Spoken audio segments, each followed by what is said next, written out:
Hello, everyone. Welcome to the channel. It's good to see you, Robert, Jerry. I'm glad to have you guys here. Please bear with me. Like I said, this is my very first live stream, so it will take me a while to figure out what the heck I'm doing.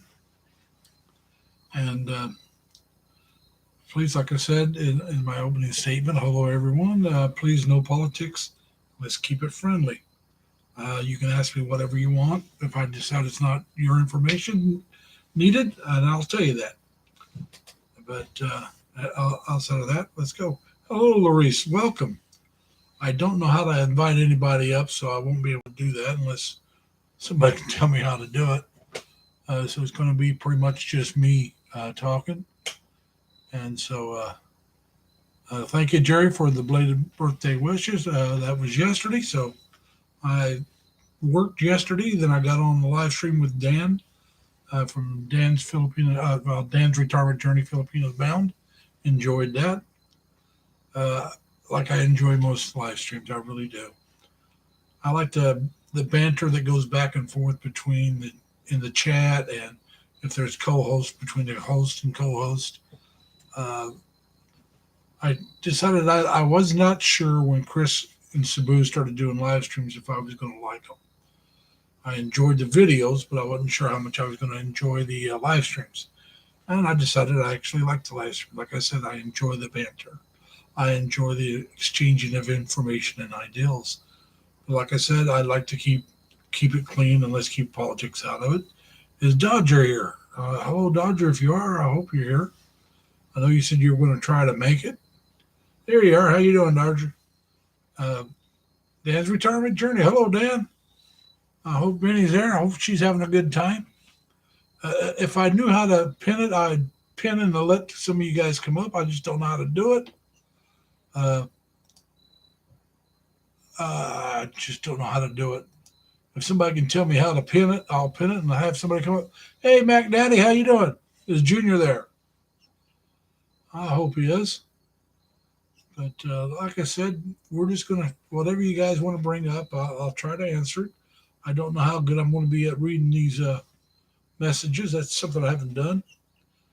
And so we'll find out. Oh, Junior's on his Xbox. Okay. And pin it from your cell phone. Well, let me see how to do that. I'm not sure, brother. We'll give it a try. Let me get to the right spot. And okay. I'm here. How do I do it?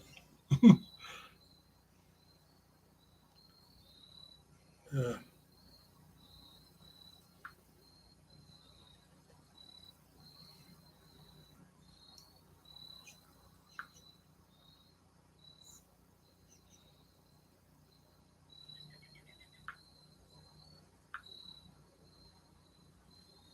There's no content available for a live. Um,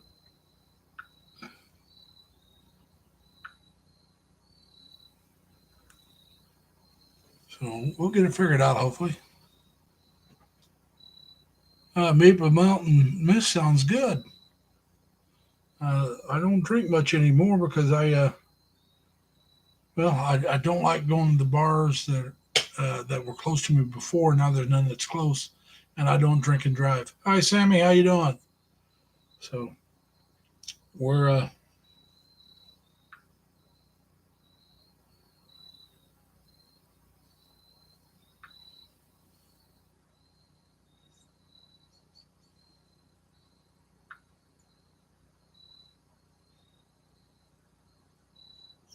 I don't see how to pin it. So if somebody can explain how to pin my thing to you and let the people come up, I'll do it.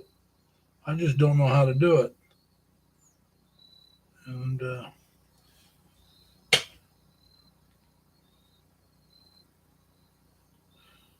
right, Sammy, how do I paste and copy the invite link? Where do I go? uh,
I don't know if my messenger's not hooked up to my phone, Sammy.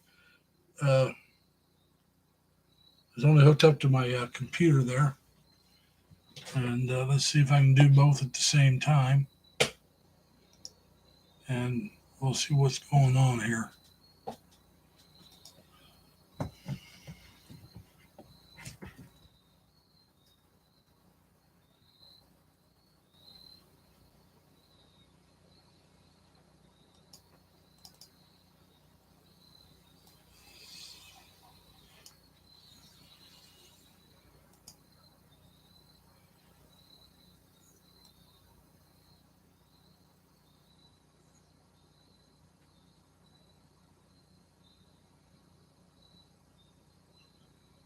I don't see you in this group. What the heck's going on?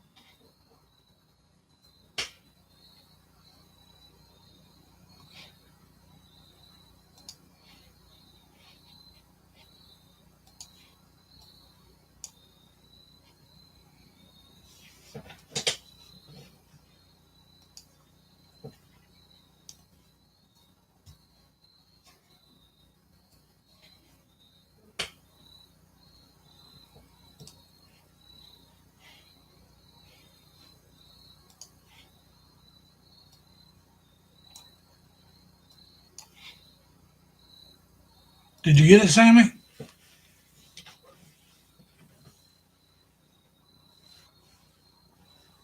I'm sorry, people. I'm just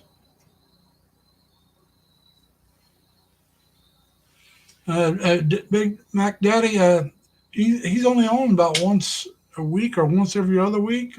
He's not been on very often anymore. I miss that. Like I said, I always enjoyed the live streams. I like talking with different people and seeing what's going on.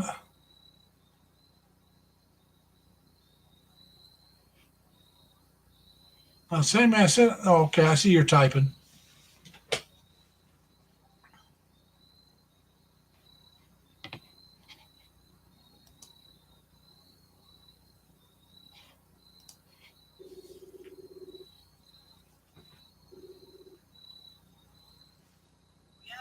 Hey, Sammy.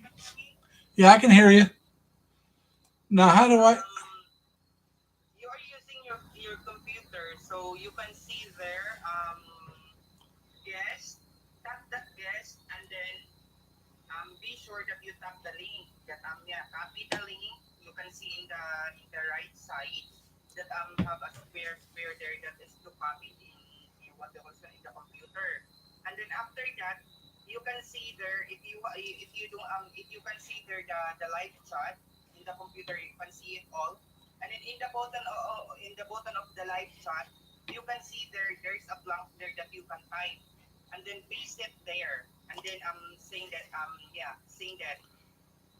Okay, but I don't know what my link is.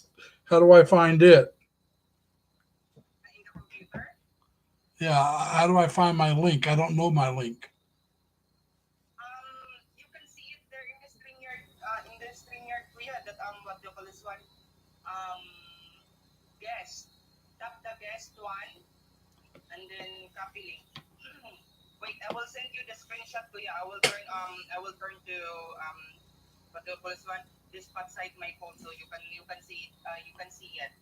All right, I'm waiting.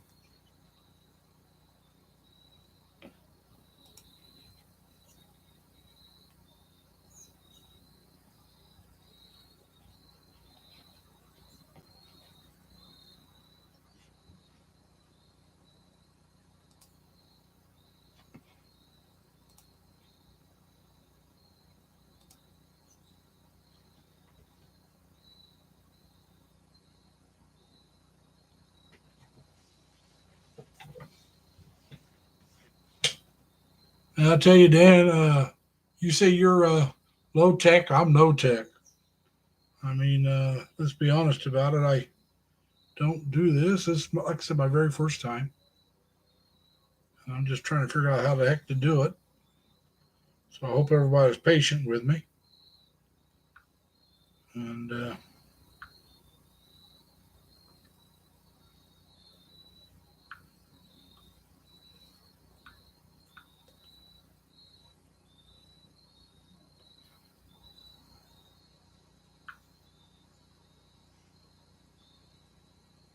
love to be able to find my link. It'd be nice. All right, I heard something come in.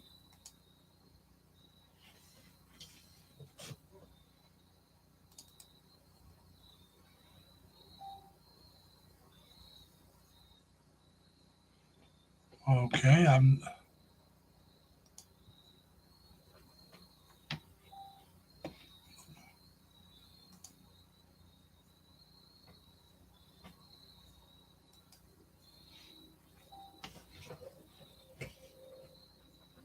I really don't see that, Sammy.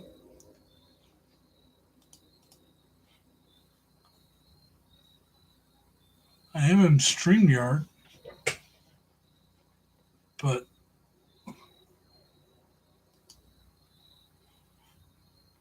I got end stream, edit, scroll there for a minute.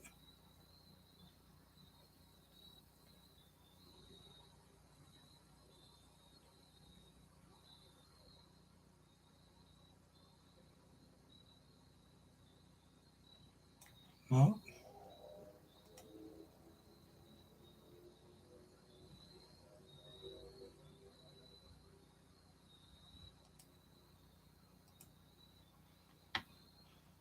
This is going to drive me nuts. Participants, let's see what that happens. Well, that just tells me who's in here.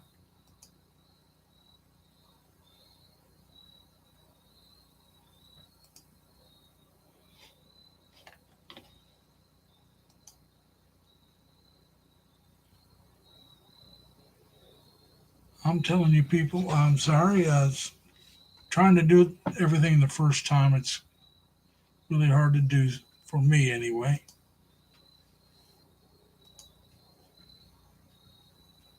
I got this is set 8 thumbs up and 7 people, so I'm happy with everything going. But I wish I could invite people up. Like I said, I like to talk, but I like talking with people. Most people know that about me. I but I do not see where it's has that invite there, Sammy.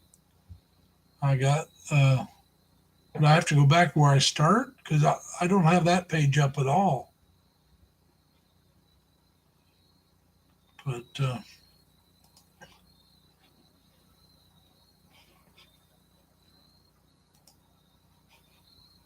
let's go to this one.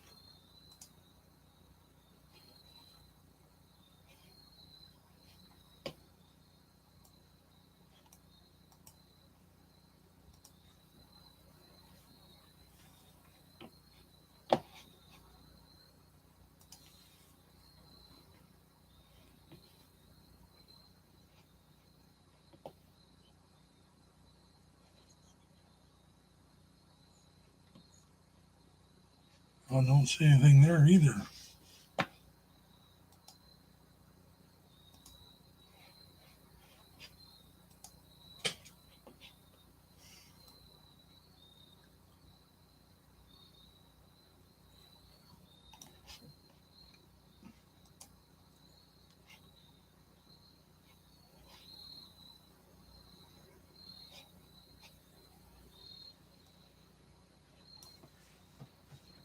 Hmm.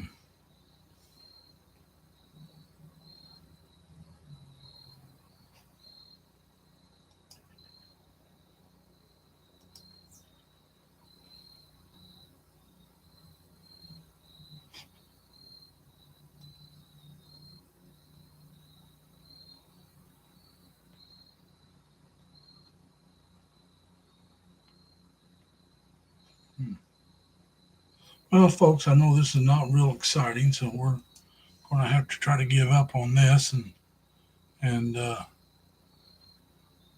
see if we can do something else. But at least for this time, we're not going to be able to do anything.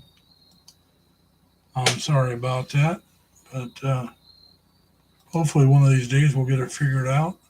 Maybe I'll have to do that when I first start the thing because I don't see a way to do it right now. I do not see the invite button at all, and I wish I did.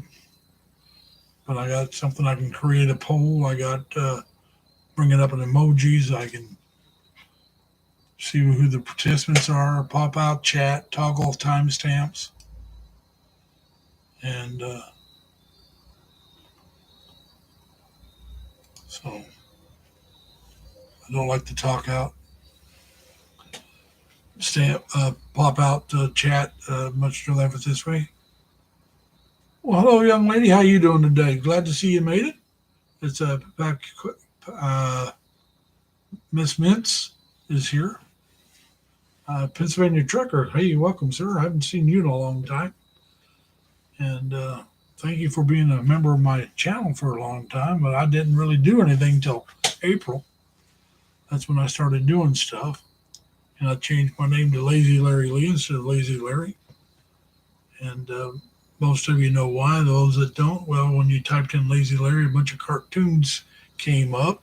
It was hard to find my channel, so I changed it to Lazy Larry Lee. And it makes it much easier. And I see Michelle Marine is here.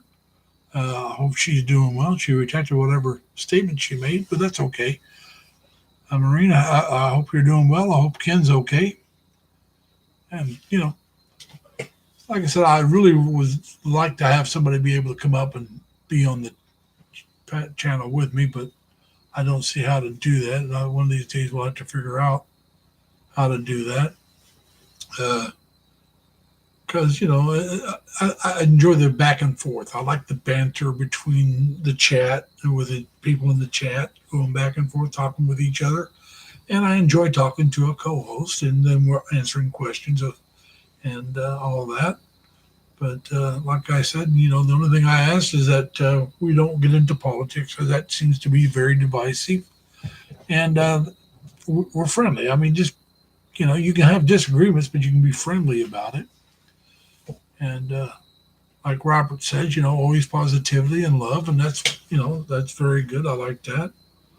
And we just got to try to support each other. And so, I enjoy the back and forth, like I said, I always have.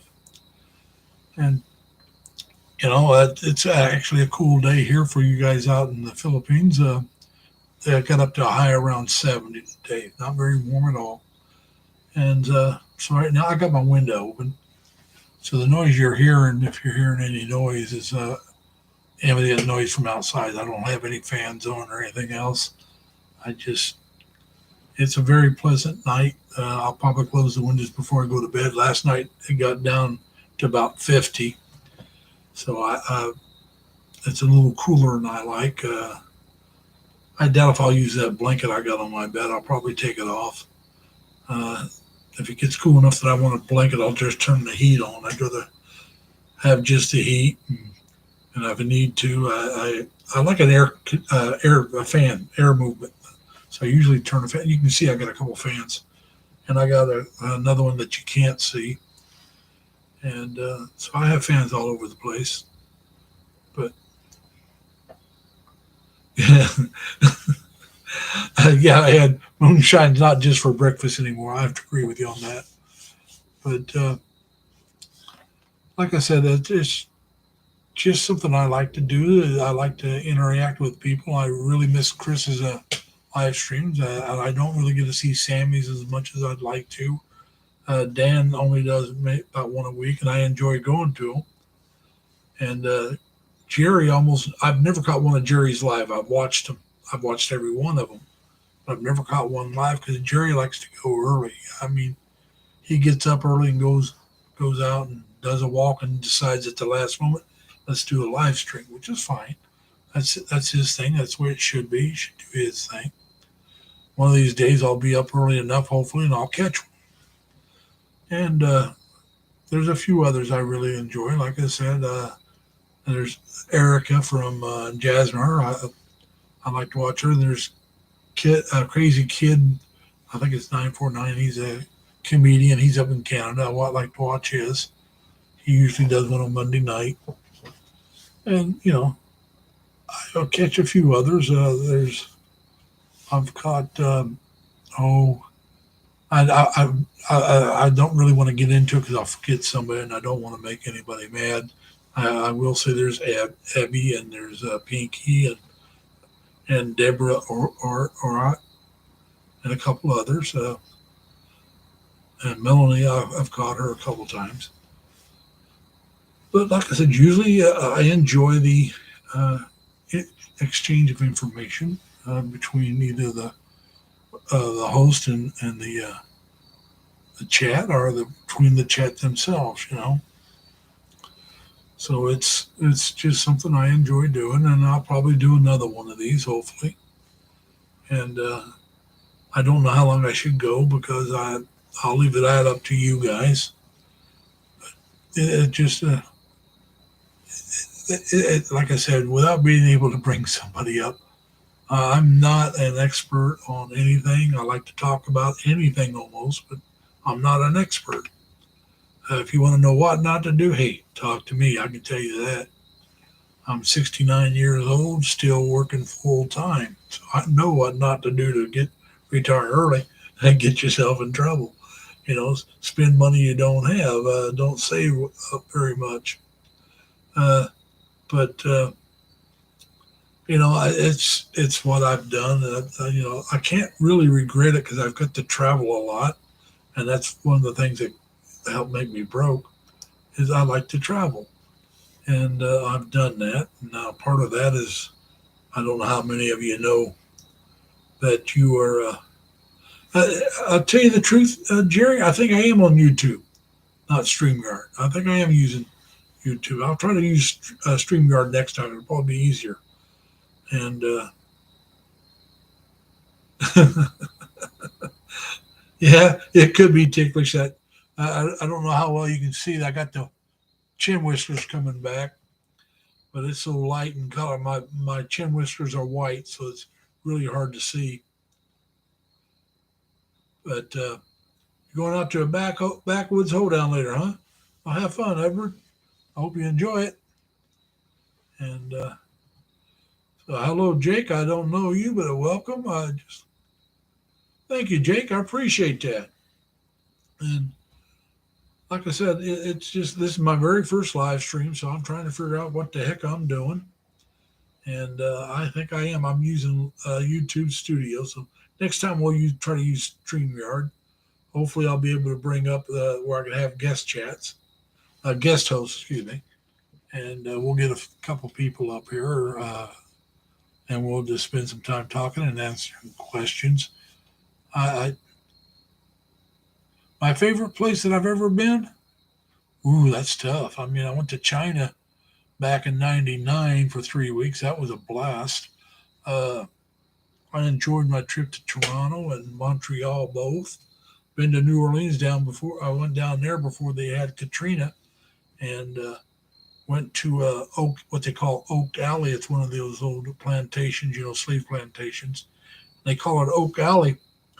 What it is they have these oaks lined up in like a perfect row. They were planted to be on both sides of the driveway, but it was for carriages back then, and they're over 300 years old. Now the baby oaks in the back, they're over 150 years old. And you went there. We went there and went through there, and the door handles were so low because the people back then were a lot shorter. I mean, I would have been considered tall back then. I'm only 5'8". I'm not very tall now. I'd be big anytime. I'm well overweight. But as far as height, the average height was probably around 5'4" or so, because we're talking a few hundred years ago. And so when that was built, and like I said, the original oaks are over 300 years old, and they were planted to be that way. So that place was built a long time ago. Um, like I said, I've been to Vancouver, Canada. And then and in the Navy, I was in the Philippines and Japan and Taiwan and Hong Kong and Hawaii and all those good happy places. And uh, the Philippines was a blast. I was there. I went there. It was in September and October and November, and I took up snorkeling in the Philippines in October. The water was great, and I love to snorkel. I haven't done it in years. I need to get back into shape. And me and a friend of mine, he was a scuba diver, but he wasn't certified, so he really couldn't go out and get his license. I mean, air tanks, and and you don't dive by yourself, whether it's skin diving or snorkeling, whichever one you want to call it, or scuba. You always go with a partner. And so he invited me, said he would teach me how to do it. And this is a guy I ran around with for well over a year already. So I said, sure, why not? So on Saturdays we'd go diving, take maybe a couple bottles of wine, bury it in the sand because that'd keep it cold, and then you go diving for a while. Then later on that evening we go out running around. I turned 21 in the Philippines. Not a great place to turn 21 because a lot of you guys that were in the military know this. If you're in the Philippines, they didn't care how old you were. If you were in the military, walk in, order your drink, and sit down. 21 didn't mean nothing. You weren't getting a free drink. Buy it. And so to do something different, well, the same guy I went snorkeling with, and another friend of mine who ended up marrying my cousin, and some other friends, we all went horseback riding for something to do different on my birthday. So it was a blast. But like I said, I've traveled around the states as well. But like I said, probably my most favorite place. Ugh, man, that's a tough one because, like I said, I just like to travel. Even if it's just overnight, I've been to around here. There's Letchworth Park. It's kind of like the Grand Canyon of the New York. I mean, it's got three waterfalls and it's gorgeous. There's during the springtime you go up to Lake George, and in the spring they have a motorcycle rally up there. Started vlogging too late to go there. I was almost a month too late for that. But I've been to that. Like I said, I've been to Montreal. They got this Catholic church there that was built by an Irishman who was Protestant. And it is absolutely gorgeous. It's like 150, maybe 200 years old. And it's called Steel Notre Dame. And it's got the stained glass windows and the wood carving, and absolutely gorgeous to see. I'd like to go back and see it. You go to Niagara Falls on either side is nice. Canadian side, I'm going to be honest with y'all. The Canadian side is much nicer than the American side. The falls are actually on the American side. That's why the Canadian side. One of the reasons it's better, you get a better view of the falls. Another reason is the Canadian side decided to go after the tourist and made it more tourist attractions here. Where the American side didn't do that. They do it a little bit now, but they're so far behind, it's ridiculous. Now, the American side has what they call the Cave of the Winds. It's too late for me to do it this year, but I'd like to go up there and do a video on the Cave of the Winds. The Cave of the Winds takes you right down at the bottom of the falls, and they have this structure they build, a platform that you can get out, and you're going to get all kinds of wet. They call it the hurricane deck, and you're right there, and on a real hot day, it's a great day to go there. I've been there a couple times, love it. Now, on both sides, you can take what they call the Maid of the Mist. Now, that's a boat that'll take you down right to the bottom of the falls, and you're on the boat. And they don't get real close, but they get close enough that you're catching the spray off of it. Like they say, the Maid of the Mist, so you're getting the mist. And on the Canadian side, like I said, they got a much better view of the falls. And they light up the falls at night with lights, and you get a real good view of that. Both sides now, I think, have casinos, if you like to gamble. Um, Both have decent hotels, although, like I said, I'm going to give the nod to the Canadians. They're much nicer. You go to Toronto, they have this place called Casa de Loma. It's a guy that started using the falls for electricity on the Canadian side, built this place, and it does kind of look like a castle. And he never finished it, but it is, it's amazing. It's got the turret, and it's got the underground pool they didn't finish putting in, and you can go there, and it's just a really nice place. And like I said, now if you go to Montreal, not only do you have the Cathedral of Notre Dame, down the Catholic Church, they also have underground areas where you can go from one hotel to another and stuff and be underground. They have underground shopping. So when the weather is really bad, you don't even have to go out in the weather if you got the right hotel room. You can go right down to the basement, walk out into this underground, kind of like a community, and move about like that. Yeah, Ed, that would be all right, but I don't know where they'd fit. I don't have much room. I got a small one bedroom apartment. Well, compared to the Philippines, it'd be a large one bedroom apartment. But for us Americans, it's fairly small one bedroom apartment. Uh, as you notice, I have my computer set up in my bedroom because if I set it up in my living room, well, my living room's got my kitchen table. My kitchen's very small.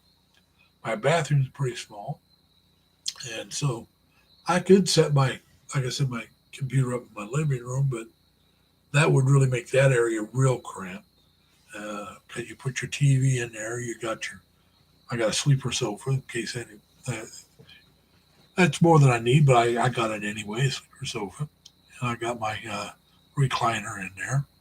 And like I said, I got my kitchen table, so that makes it, you know, not crowded. But if I put my computer in there, it would be crowded.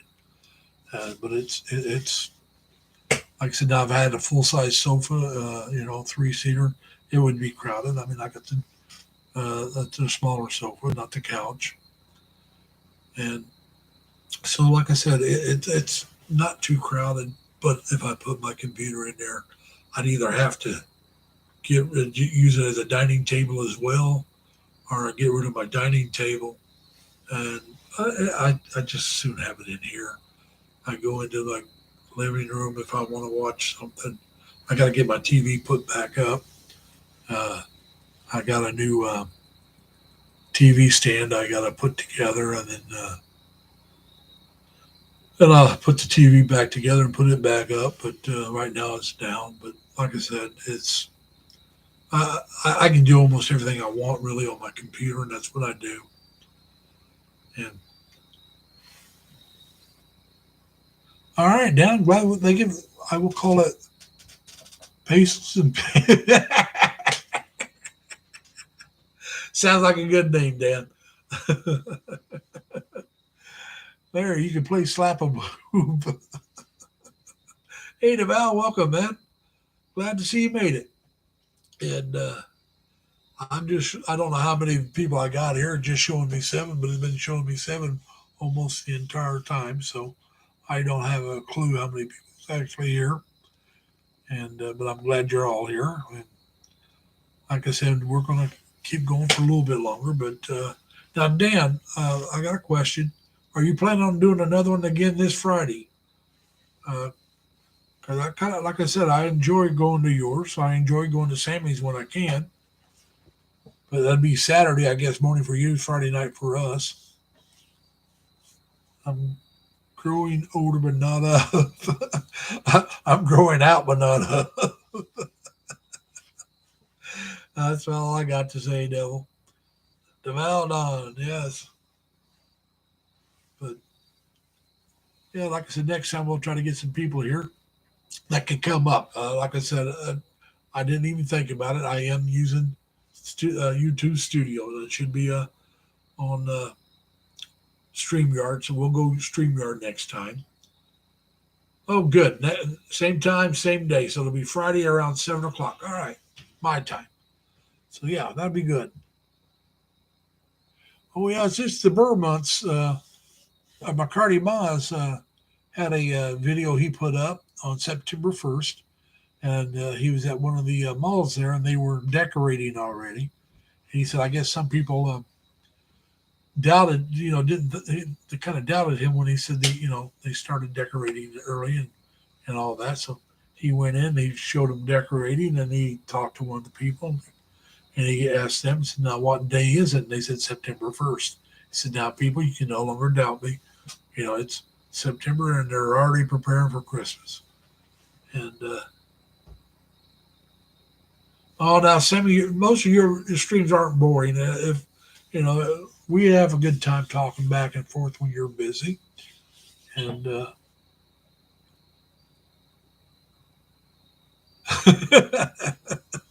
play bimbo limbo, huh?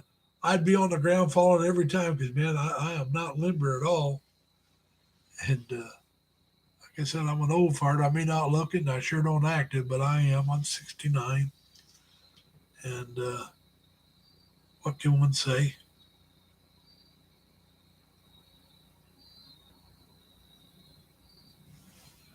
Well, I don't know Pennsylvania trucker. I don't know Big Kev. Now Sammy can help me out if I go with Streamyard, which is what I'm going to go. I'm going to go Streamyard next time. I'm doing YouTube Studio, and I should have went Streamyard.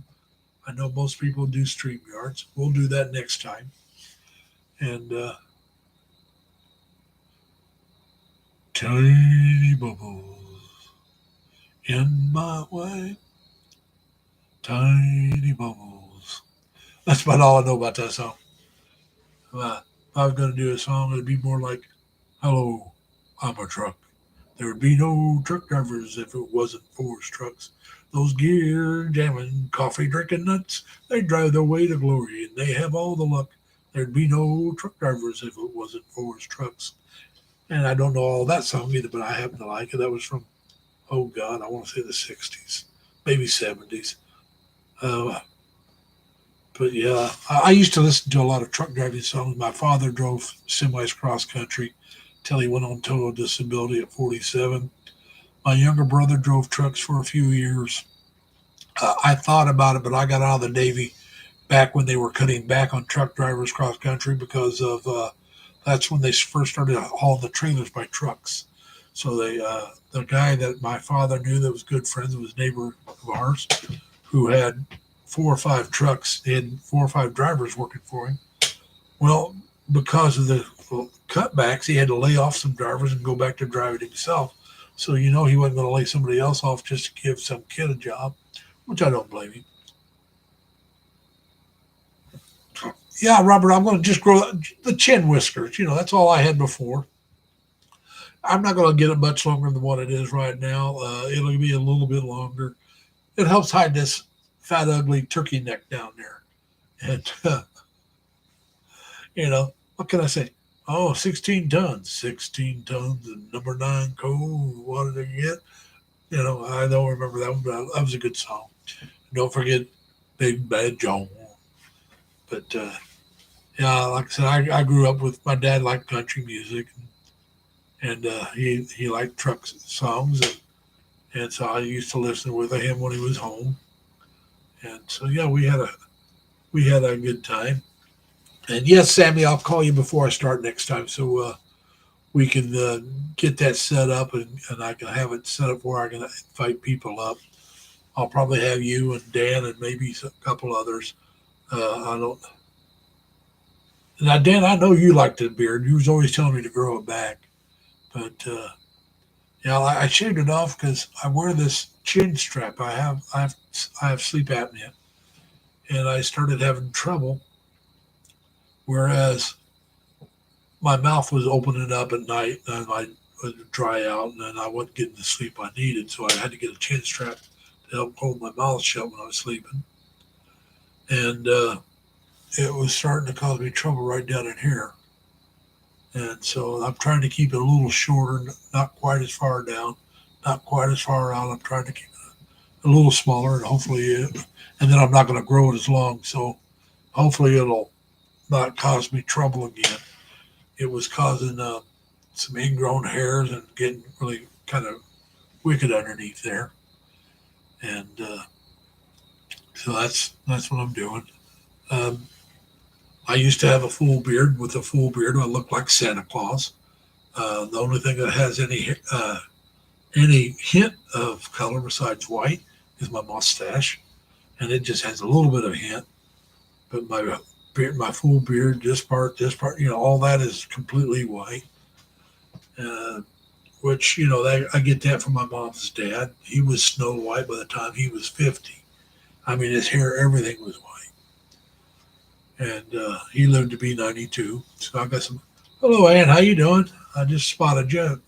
Like I said, when I get to talking, I don't always notice who's in the site. I'm not as good as Chris at this. Chris is who's always paying attention and talking to everybody. I try to catch names here and there.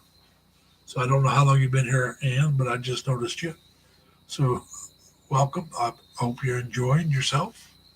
Like I said, I don't know how long I'm going to be going on. I'm just so happy I got as many people as I got. I got people that I haven't seen in a while, like Pennsylvania Trucker. I haven't seen him in a while. I think he used to be in Chris's chats a long time ago. And then there's Dodger Blue. Got him from Dan's retirement journey. Mr. Edward Back, Big Back Daddy himself from Chris and Cebu. I got Sammy from Dan. I got Robert from Sammy. Uh, I think Ann's from. She from Sammy or was she from Dan? Like I said, it's kind of hard to keep track of who I got a hold of from everywhere. But like I said, there's just so many people I got from different places. Like there's some from Ann. There's some from Erica, Jasmine. There's quite a few from Sammy, quite a few from Dan, quite a few from Chris and Cebu. Jerry is from Chris and Cebu, and I know my lady's not in with my group, but I wish she was. She's in the Philippines. It's my lady Garden and Travel. My lady Enchantress Garden and Travel. Excuse me. Let me say the name correctly. She does a good job. She right now is in Sicky Horror, getting ready to go somewhere else. And Ed, I'm gonna be honest with you, Edward. I actually prefer smaller-breasted women, and maybe it's because of my age, but actually it's not. I just say that. Uh, when I was younger, I always thought I liked the bigger boobs, and as I got older, I realized the women with the best personalities usually had the smaller boobs, and that's because now the women with bigger boobs that developed later had good personalities. But you get a girl that developed like you go home for the summer, come back, and you're still like a freshman or maybe even still in junior high, and all of a sudden they got the big boobs. They don't have to do anything but just sit there, and the guys flock to them. Now, the girls that developed later had to develop a personality and all that. I know, Robert. That's what I said. I met you through Sammy, and I wasn't sure if it was through Dan first or Sammy first, but I know I met you through Sammy. And Edward D. Beck, I met through Chris. And same thing with Deval Don, I met through Chris. And like I said, Dodger Blue was through Dan. Pennsylvania Trucker was through Chris. But like I said, I met so many different people through different places. And, I'm a very small channel. And matter of fact, and I doubt if I ever get real large, but that's all right with me. I'm not doing this to make a lot of money or anything. I'm doing it for fun. Eventually, when I retire, I want to be able to, how shall I say this? I want to go back to my something to do. I don't want to stay in bed all day. I have a tendency to be lazier than I should be. So the lazy part is fairly accurate on my days off. Because I work so much, I like to take one day and do nothing. But I want to retire, and every day is going to be something you've got to do because otherwise I'm going to get fatter and lazier and uglier, and that's not what I want. I want some reason to get up, get out, and move. And I enjoy, like I said, I enjoyed the YouTube and I enjoyed the live chats. And so that's why I decided I'd start doing the videos and stuff, give myself something to do. And But I had one guy here. I want to see if I can find it. And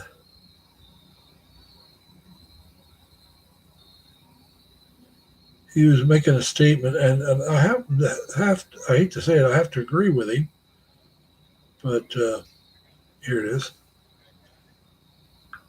His name's Yasin Nabi, Nabi. If money is your hope for independence, you will never have it.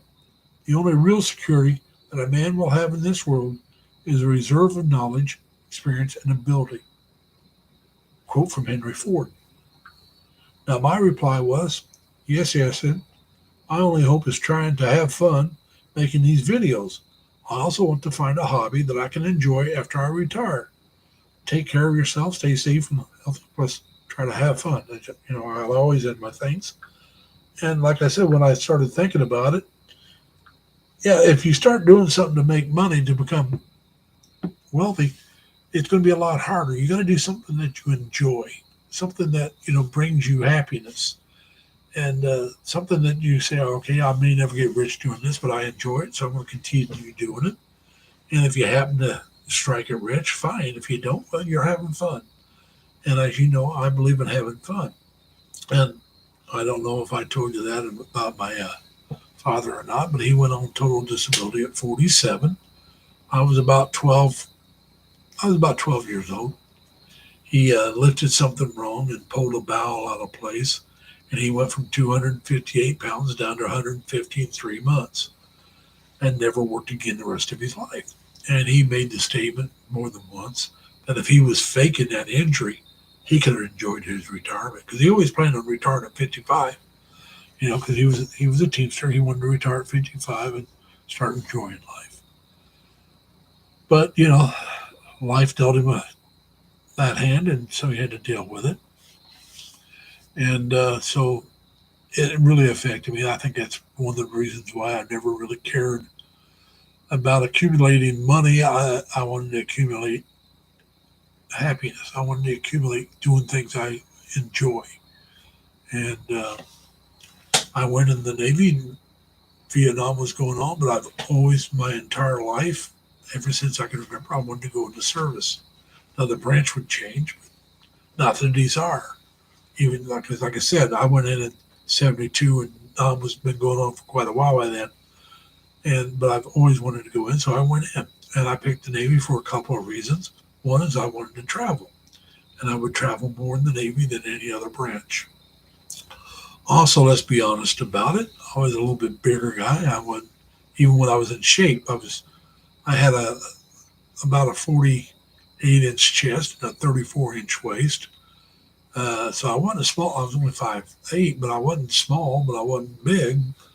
But I figured I could tread water a lot better than I could dodge bullets because I was a pretty good swimmer. So, I wasn't going to be drafted. My draft number was high enough that they were never going to draft me. But that was all right. Like I said, I always wanted to go, so I went. I did over 6 years in the Navy and enjoyed all of it. And like I said, I got to go to Japan a couple different times, Hong Kong a couple different times, Taiwan a couple different times. Went to Philippines twice. One time for about, what was it, 10 days maybe? And the next time for about almost 3 months. So it was a blast. Now, the first time I pulled into the Philippines, we pulled in. I never was even allowed to get off ship. We were only there 4 hours. We offloaded some stuff, picked up some stuff, let one guy off to fly back to the States, and picked up another guy. That was it. Boom. In and out, man. Wham, bam, thank you, man. And we were gone. I got up, looked at the island. It was my day off. I thought, gorgeous, but they're not going to let me go on, so go on the beach. I went back to bed and went back to sleep. So, Robert, I did my basic training in San Diego at Rosecrans, and I also went to my schooling in San Diego. I went to, I got kicked out of this school. I went to storekeeper school and got myself kicked out. I was not a very good student. I didn't like it. So I was on ship for a while. Then I went back to San Diego again for school. This time it was that was A school. I got kicked out. I went back for C school. I was a Navy barber, and so now they no longer have this rate, ship servicemen. I think they got rolled in with the storekeepers. I went to storekeeper A school, got kicked out, went to ship, and they were telling me I was going to be an IBM. And an IBM, for you guys that don't know, is what they call a boatswain. When somebody going to a ship is going to be a boatswain mate. It's instant boatswain mate. And so I got there, and they said, "No, you're not going to be a boatswain mate. You got too much. We're going to put you up here." So they put me up there. I was working with the yeoman stuff. And then they come up and they said, "Hey, Larry, we got this guy that wants to go in repair, but they need someone that can trade for this guy who's in supply." And they wanted to know if I'd be willing to go into supply because there was two of us, and they only needed one of us as a yeoman. I said, "Yeah." I said, "It's not the job I didn't like. I just got out of high school. I didn't want to go to school. I was tired of it." And so instead of going to storekeeper, they sent me to ship serviceman, and I did that. And so, good night, Ann. 3:46. Well, then you're not in the Philippines. Where you at, Ann? But well, you have a good night, because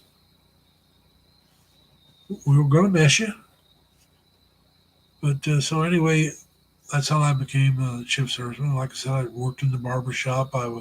Worked in the Navy exchange. Uh, was in the laundry. I did all different kinds of jobs. And thank you, Ann. I'm glad you came. And right now, I plan on doing another one next Saturday at the same time. I'll just go ahead and let you all know. Uh, well, and like I said, we'll try to get with Sammy so I can invite some people up, and there won't be just my ugly mug you're looking at. And hopefully, we'll get a little more liveliness going on. And maybe we'll even have Ann come up and join us. Uh, uh, but anyway, like I said, that's what I did, and I had a blast doing the Navy thing. Went to Hawaii because of it. Now, my older brother and I served together for a short period of time. He was home ported in Hawaii. I was in San Diego. But I was going to put in for brother duty, and he told me not to do it. He said, "I got great duty stations. Pearl Harbor, Hawaii was great." He said, "But his ship went out to sea a lot." And he says, "Why don't you see what you get? And if it's not very good," he said, "you only got to put up with it for a year, then you can put in for brother duty with me. But if it's better, I'll put in for brother duty with you, and it won't even be a year." Well, I got a tender, which spent most of its time in port, because that's where the job was. We repaired other ships. Well, the ship did. Now, like I said, I was in supply. And so he pulled brother duty with me. Like I said, San Diego wasn't a bad port. If Robert's been there, he can tell you that. And Dodger is in California, and Dan's from California, so they probably know a little bit about San Diego. It's a very nice area. And so he pulled brother duty with me. Now, like I said, I would be in the States for about a year, maybe a little longer, then we'd go overseas. And we'd be overseas 6, 7 months. But most of the time was spent in port. The longest I was out to sea was going from one port to another. Now, I could leave San Diego and be in Yokosuka, Japan within 21 days and coming back. That's the longest I was out. Normally it was like a week.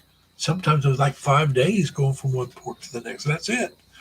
So when I went to the Philippines, we spent about 10 days, and then we went to Okinawa, which is part of the Japan Islands. We went there for a little bit. Then we went back to the Philippines. Like I said, we weren't even out to sea like 5 days each time. There was a very short time out to sea.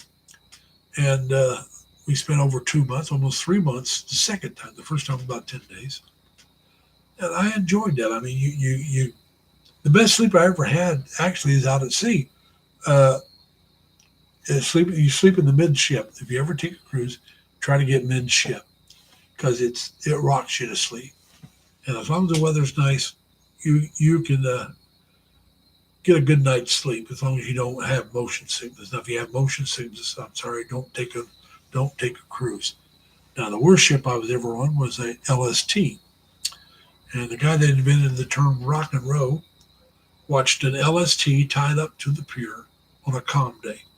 She's flat bottom and she does not stop moving. She rocks and rolls constantly. But I'm one of these people, I never got seasick. My older brother would get seasick every time we'd go out to sea for the first day or two, then he'd be all right. But not once. I was lucky.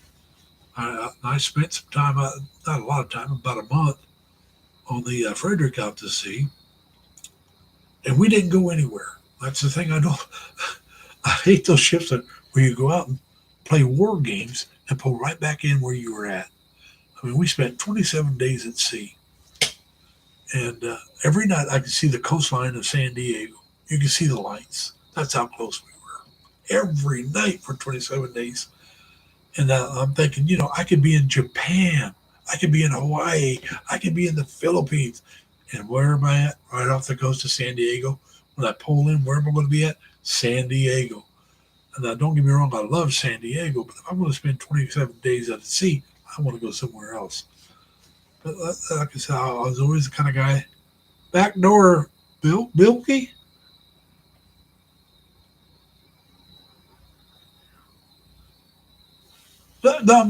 Actually, I never gave free sodas. You had to buy them. I was, like I said, I was a storekeeper, SK, not a UK, SK. And I filled the vending machines where so you could go buy your cigarettes and your candy and the sodas. I rented a soda fountain, or the keynote as we called it. You could buy we had ice cream, we had candy and pop and cigarettes and all that stuff. A lot of times we had popcorn. When I was on the LST, and we had popcorn and pop and all that stuff, and they'd show the movies at night. And the guy that showed the movies always waited on me before he'd start the movie. And the reason is because I would open up the candy store, the Geedunk, and I'd sell everybody their candy and their pop and the popcorn. I make popcorn. And I didn't have to do this. I did this because I know everybody wanted stuff. So I would sell all that stuff. And then he would wait he'd wait till I showed up. When I walked in, sat down, he'd start the movie. And when they got to a break and they had to take a break, he'd wait. I'd go back over, open up, everybody get whatever they wanted out of that. And then, sorry guys, there's somebody revving up the motor around here. I may have to close my window. But so it was a good job. And when on the LST, that was a job that whole Marines run. We were what they called the Gator Navy. Uh, we'd have capability of hauling 3,000 Marines and all their equipment. And we only had 227 men that were Navy, and the rest, when you had people in there, were Marine Corps. And we would play these bloody games, and the LST was only expected to make 1.5 beach landings. Uh, in other words, you were expected to get in twice and out once in actual combat. Because what you do is you run yourself aground, you drop your anchor out in the ocean, run yourself aground, and then you have to wrench yourself back off with the anchor. And that takes some time to get yourself back off that beach because all that sand under you. That's why you have the flat bottom, so you can do that. And the front end opens up, and the plank comes out, and the Marines go running off, driving their jeeps. The back end drops down, and they drive their aqueducts. An aqueduct is a piece of equipment that can operate in the water and on land. And they go out, and they would drop into the ocean, and it would go under the ocean a little bit, and then pop back up. Now, I talked to some Marines. They said the room would fit, the aqueduct would fill up with smoke until they popped back up. It was something they had to get used to. But yeah, so it was just something I did. One of the jobs I had on the Long Beach, which was a nuclear cruiser, I was on 3 ships. And the nuclear cruiser, one of my jobs was handing the bombs, the little, like the small ones, the small bombs, I would hand through a porthole. to another guy that was outside, and he had taken to the gun to shoot. And so, and we would arm it just before we handed it through. So if you took a real bad hit or the ship rocked real bad, you could set it off while you're handing it out. And all it was just to arm it was a screwdriver. You had this little screw there. You turned it from one angle. You turned it about a quarter of a turn, and then handed it out. That was it. But until it was turned, it was fairly safe to handle. So once you turned it, then you had to be careful handling it out to the other guys, and they would hand it over and pass it to the gun. And I think that was the Long Beach. That might have been the Dixie. But that was one of my jobs during GQ, which is general quarters. But, you did whatever the job was. And you learned how to fight fires. Everybody had to fight fires. Hey, guys, it's been over an hour. I know I'm starting to have to be boring some of you people.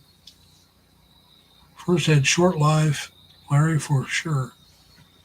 Yeah, I enjoyed my life. I mean, that's why I said, yeah, I'm broke, but what could I change? I mean, I know some things that if I'd have done different. My little sister worked for the welfare department back home, and she tried to talk me into doing that. If I'd have done that, I could have, had a good retirement. Now, would I travel as much? I'm going to be honest with you. I don't know. If I did know and I could go back and change it, knowing I could travel as much, maybe more, I'd have done it. But I mean, at the time when she was trying to get me to do that job, it didn't pay a lot. Hell, I made almost as much money as a security guard as she made working for them. And I didn't have to deal with all the rigmarole that she had to deal with. Now, later on, it got better. And later on, plus, like I said, she's got a government retirement. Now, my sister retired at 55. She's 61. She still works, but only part-time. She left the government job at 55, and she would have kept working, but she got a new boss, and she didn't like the new boss. And so she decided to go ahead and retire. Her husband was still working. Now, he worked in the prison system, the state prison system back home in Indiana. So she figured, well, I got to work anyway because he's still working. So she worked for a while. Now, they're both retired as far as their jobs go, but they both work part-time. And they do that because they like to gamble. And that's their gambling money. They go to Bronson, Missouri, and some other places, and they spend a week or two. They've been to Vegas. But hey, that's what they want to do. That's their money. They can do whatever they want. I hope they enjoy their lives. I got a cousin who was an electrician, a construction electrician. Now, he worked to 65. We're the same age, so he's been retired now for 4 years. And he's in great shape financially. And I love the kid. Every time I go home, we get together and do stuff. His wife hated me the first time before she ever even met me. George and I both, like I said, we're 11 days apart in age. He's 11 days older than I am. And we both he got out of the Army and I got out of the Navy within a couple of weeks of each other. I beat him out. And we'd go drinking before he'd go see her. And she blamed me for him being a drunk. And she found out later on he was just as guilty, if not more, than me. So, and the first time I ever met her and her family, I was drunker than a skunk. We'd stopped at one of the pizza places that served beer. And, hey, Vicky, welcome. I just noticed you. I hope you hadn't been there real long. But, hey, Gary, retired life. But anyway, we'd stop there, and there was this pretty waitress there, and I kept flirting. We kept drinking. So we ended up going there, and I was about 7 sheets to the wind. Like I said, she hated me before she ever even knew me. Now she loves me. But and George has calmed down quite a bit. But They real good couple, and they have 3 kids and a couple grandkids. But like I said, then I go home. My best friend back home is a kid I met when I was 12, and he was like a younger brother. He was younger than me, but he fit in between me and my younger brother. There's like 5 years between myself and my youngest brother, and he fit almost perfectly in there. So he's like an older brother to my little brother and a younger brother to me. And he ran around with both of us, and we had a great time. And he got out of the Marine Corps about the same time because, like I said, I did over 6 years, and he got out of the Marine Corps before I got out of the Navy and before George got out of the Army, but only like a month or two earlier. So we all got out fairly close together, and we went to this place called the Overpass, and the Overpass on Thursday nights had what they called drink or swim. We called it drink or drown because I mean you paid like $4 or $5 to get. It might not even been that much. Then we're talking back in the '70s, and you paid a few bucks to get in, and it was all I want to say five, but like I said, it could have been less. But you could drink all the beer you wanted. Beer was free after that, and we were thought, well, we'll find out who can drink the most. You couldn't figure it out because the thing is, every time you set your glass down, there was somebody there filling the glass back up. Oh yeah, we all got hammered that night. But like I said, I rarely drink anymore. I haven't had a drink in about 3 years. It's not that I don't believe in drinking. I don't believe in drinking and driving, and I don't believe in drinking by myself. Now, where I live now, there's not a bar close enough to walk to. Where I lived before, there was, but I didn't like the bars. you know. So you just last time I had a drink, I stayed at my little sister's house with her and her husband, and that's been at least 3 years. So I spent the night there. And my immediate family, the ones still living, they're the only ones that drink. My other 3 sisters do not drink. Their husbands do not drink, or if they have one, they don't drink. The So it's just not something you do. And now my little brother did. My older brother never did. Now the nice thing about my older brother, when we were serving together, and even after we got out, he would go to a party with you. Now my older brother didn't drink, so you could get as hammered as you want, and he'd take you home. He was always the designated driver. Like I said, when I was in the service, and after I got out, if we went somewhere together, he was designated driver, so it was always great. Hey, Crystal, how you doing? I just noticed you. Hopefully, you hadn't been there too long. But yeah, Dan, I'd toss a beer back or two with you. I love that. When I was in the Philippines, they had a couple different types of San Miguel. They had what they called painted label, which the label was actually painted on, and then they had a regular label where you could peel it off. Now, most of us preferred the painted label. I can't tell you exactly why, but we thought it tasted better. And one of the souvenirs a lot of the guys would do with the painted label, they'd get a case of beer that they usually drank. Then they had a guy there in Subic Bay that would cut the tops off of the bottles and either make you a little drink glass, or you glue, somehow glue it to the bottom of it and make like a wine goblet. So most of the guys would get a case and get 12 as a wine goblet and 12 as a drinking glasses that you can put ice in and make drinks in, and took those home. And that was one of the souvenirs. It wasn't real expensive. I didn't do that. I probably should have, but I didn't. But it was always there's always things you could do. And one of the things I do regret about the military is I didn't take enough pictures. I took very few pictures. Most of the pictures I got, other people took. Now my older brother was different. When we were on ship, he had pictures of us with dolphins swimming beside the ship. He pulled into port the day I graduated from boot camp, and our whole company, matter of fact, the whole division, everybody that graduated that weekend was treated to Disneyland. We had free bus rides up there, free tickets to go in and spend the day. And my, as we called him in the Navy, company commander, or CC, still drill instructors in the Navy, we called them company commanders. He saw that my brother was in the Navy, and he told him, he said, look, we're going to Disneyland on Sunday. If you can be here by this time, you'll have to be wearing your dress blues, but if you want, we'll take you to Disneyland with us, and you can go for free. My brother thought that was a pretty good deal, so he showed up and went to Disneyland with us. He got pictures of that.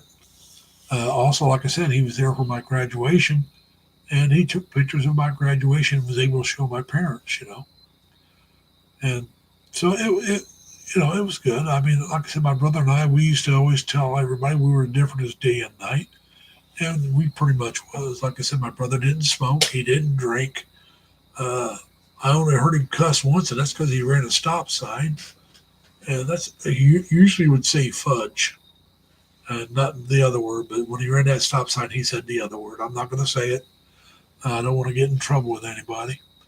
But I said, Jim, you're in that stop sign. He goes, and instead of fudge, the other word came out. But like I said, he really didn't cuss much. And me, I smoked, I drank, I cussed. I mean, I was a typical sailor. Come on. I got a mug I bought strictly because it said, I got the vocabulary of a well-educated sailor. I was not looking for a mug at all. But I saw that and I had to buy it. Because I do. I have the vocabulary of a well-educated sailor. I don't use the bad words as much as I used to. But oh yeah, I used to cuss up a storm. But it was just, that's the way we talked. Especially if you spent a month out to sea, there's nothing but guys around. It's if that and MF that and F you and everything else, But it was a blast, and if I could do it again, I would. The only thing I might do different is maybe I'd stay in for 20 because I'd still get to travel a lot. I mean, like I said, that's one of the things I liked about the Navy was the travel. I enjoyed the Orient. Like I said, I never did make Korea. I was on the Long Beach and got off her, and she went down and went to Australia, which I would have loved to go on. In the Navy, if you cross the equator, Robert can tell you this, by ship and go through the initiation, you're called a shellback. Well, my older brother crossed the equator when he was going to Hawaii from Virginia because they had to go through the Panama Canal. So he went through the initiation and went through the Panama Canal. And they pulled into San Diego, like I said, the weekend I graduated, the day I graduated. So he became a shellback. Now me, I never crossed the equator, never went through the initiation. So that makes me a polywog. There's people that do 20 years and are polywogs. But, I would have loved to cross the equator. And like I said, I would have loved to have gone down to Australia just to see it. But it wasn't meant to be. I made 2 Westbacks. I would have, if I'd have been able to stay on the Long Beach, I would have made 3. And so, like I said, I would have enjoyed that. I didn't mind the time out to sea that much because, I knew I was going somewhere. And that's just how you got there. So going to sea wasn't a big deal unless you're going out just to play the war games like I did on the Frederick, the LST 1184. I don't think I would have enjoyed going on the Westpac with her. But the Long Beach, I think I would have enjoyed it. I know I loved going with the Dixie. It was AD-14. She was destroyer tender. She worked on other ships. So her job was important. I really, But hey, folks, damn, I'm still going, huh? Hey, Trick, are you leaving? I see. Congratulations, Dan's retirement. Oh, you'll be going there in April, huh, Gary? I'm jealous. I wish I could go, but like I said, I can't go there to live, no matter what if I go or not, because my mom's still alive. She's 96 years old, and I don't know about you guys. I love my mother, and she's not the greatest of health. We had to put her in a nursing home a couple of years ago because she kept falling. And she's got a slight case of dementia. So sometimes she knows who you are, and sometimes she don't. Uh, so I don't want to be that far away for very long. Uh, if I could afford, I wouldn't mind going for a month. Why, you know, and that might be the time to kids, but I wouldn't be. I don't want to move over. And besides, I want all my bills paid off. Most of the guys that are either over there or planning on going over there will tell you you really don't want to leave things undone here before you go there. And sorry about that. That's he hit my table. So I would definitely want. Yeah, Gary, I agree. Moms are important. I lost my father when he was 61. Both of my brothers are gone. All four of my sisters are still alive. And like I said, three of them are older than I am. But you know, you can't put your life on hold for everybody. But I am putting my life on hold for my mom. And yeah, that might help.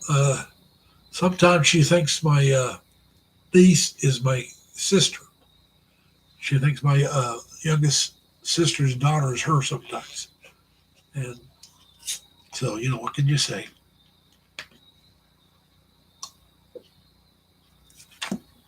Dan, I know you have your coffee. I have my Coke Zero. I drink my coffee in the morning, man. I'm not drinking coffee this late at night. But so yeah,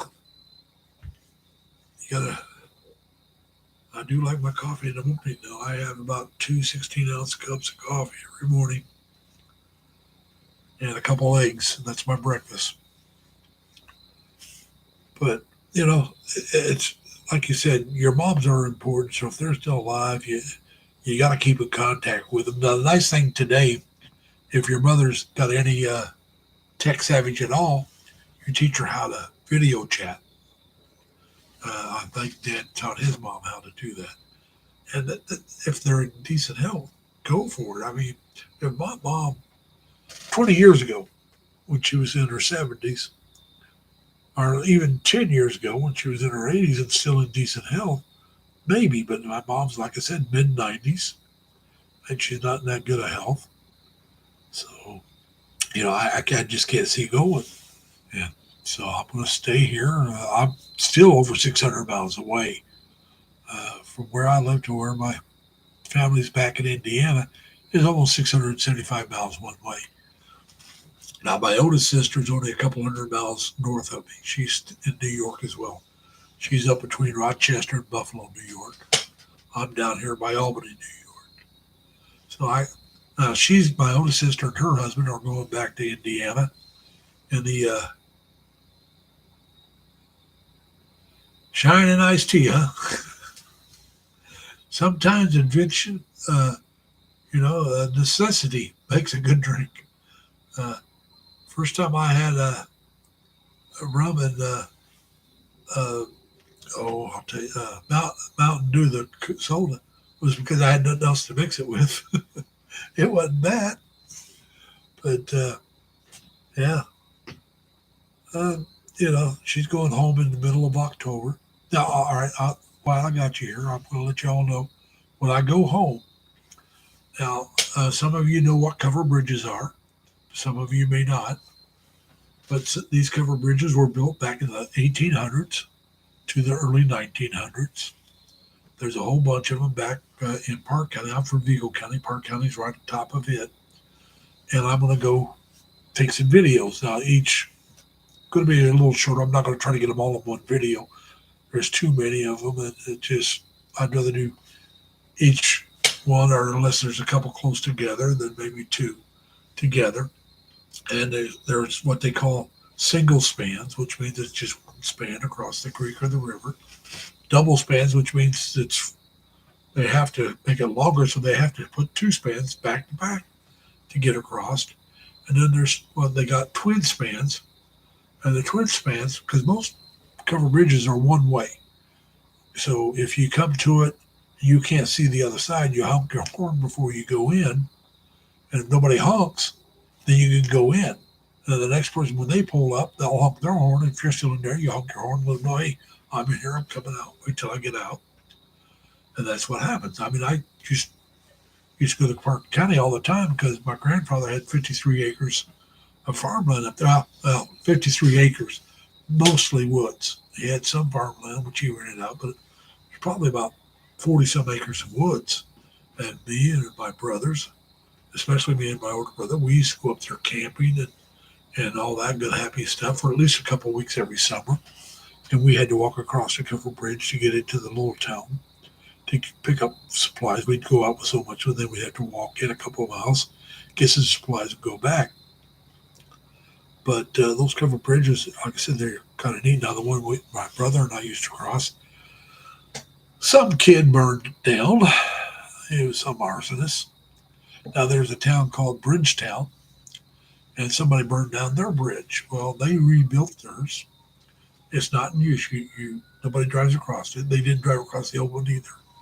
But now they built it. They bought the material and had it built to specs where you now can walk out on this bridge and see how it's put together the way it was done back then. They had it rebuilt, so it was rebuilt like it was in the 1800s. So that's kind of interesting. Now yes, Bridgeton, I think it's called. They also have this flour mill there that's still in operation. It's been in operation for almost 200 some years, or about 200 years. And it's the oldest continuously operating mill this side of the Appalachians, mountains. So I may take some of a video of that, those two things together, uh, and hopefully I'll get some good fall color. Because Edward and Dan probably doesn't even get the color we get, but Edward gets some good fall color. Pennsylvania Trucker gets some, uh, but the ones in the Philippines probably don't. They may have seen pictures of it, but I don't know how many pictures they've seen of fall colors. And Park County is a pretty county. Hopefully that'll be the fall colors out. But if not, I'm still doing the cover bridges. So just to give you a heads up, that'll be probably late October, early November when I go home to visit with my mother. And I'll visit with the rest of my family. I'll go home for about a week. Uh, I'll give you guys a heads up more when that happens. But you kind of, I went home last year for Thanksgiving, which the guys in the United States know what I'm talking about. That's towards the end of November. And the weather was nice in Indiana. But when I came back, I got around Syracuse, New York, and heading down towards Albany, and I ran into a snowstorm. And there was times I was doing white knuckle driving at 15 miles an hour, and I'm on a highway that's supposed to be 65. And it was kind of hairy getting home. Like I said, I made good time all the way till I got to there, and then that last couple hours is a little hairier than I like. But we made it. But I don't want to do that again unless I have to. So I want to try to go home earlier this year. So quick, huh? Now I'll tell you, I don't know about uh, that. What is that tuba? Is that what they call that? Uh, coconut wine or coconut alcohol?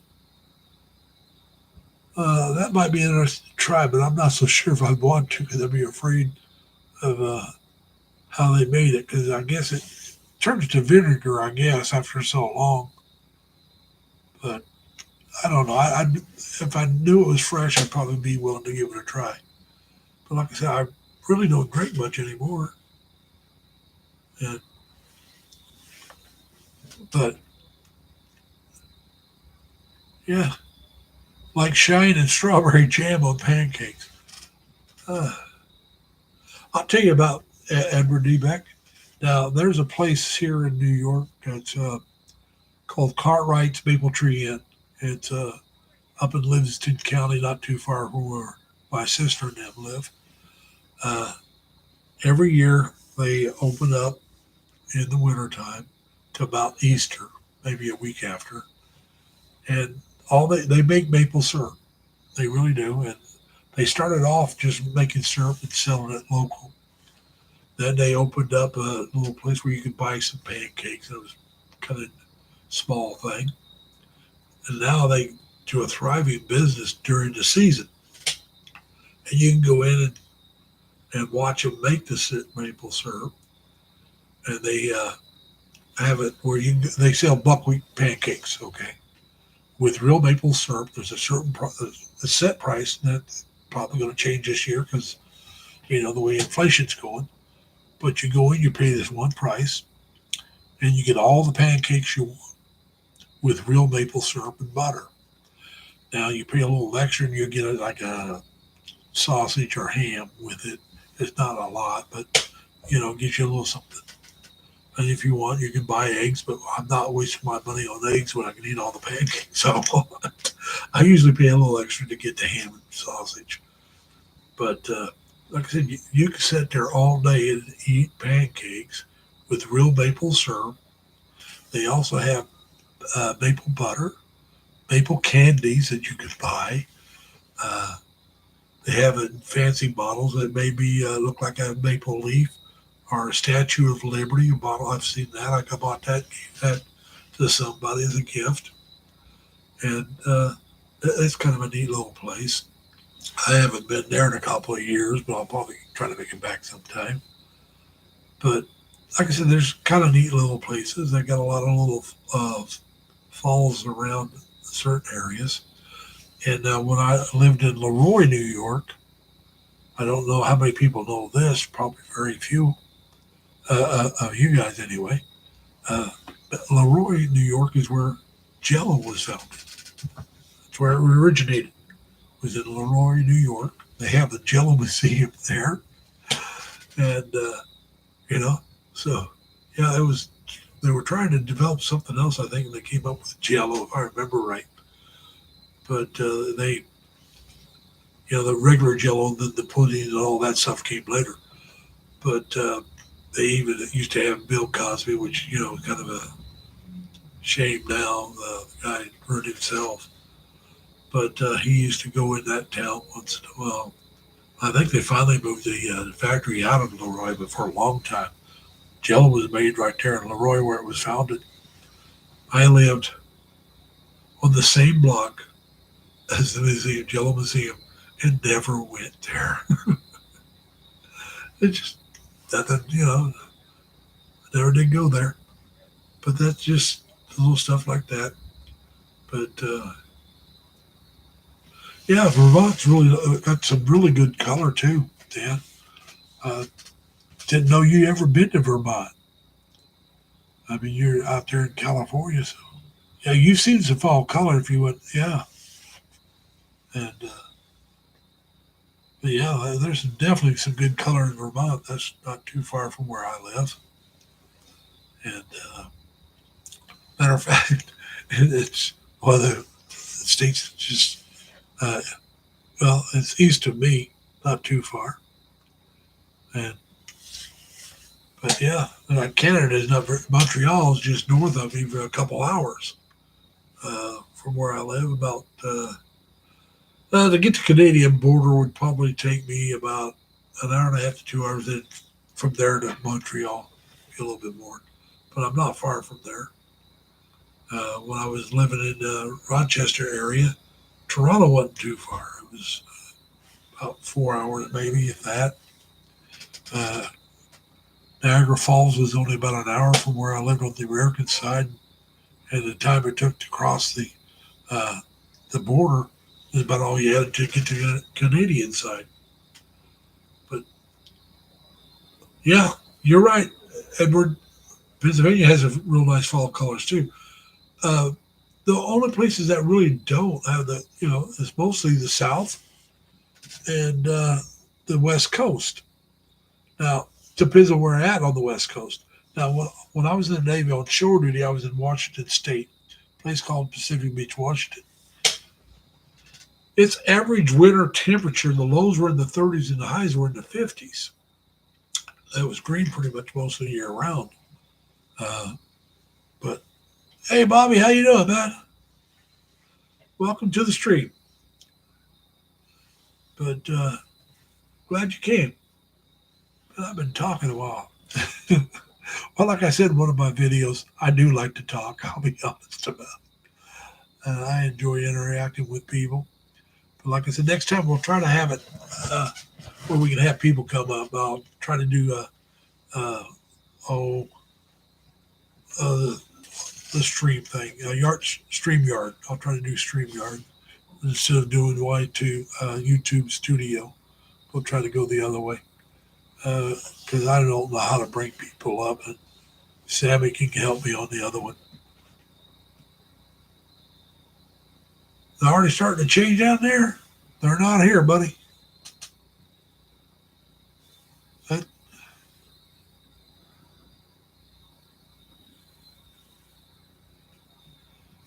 oh, what do you mean? You're sorry. You just noticed. I've been answering comments. But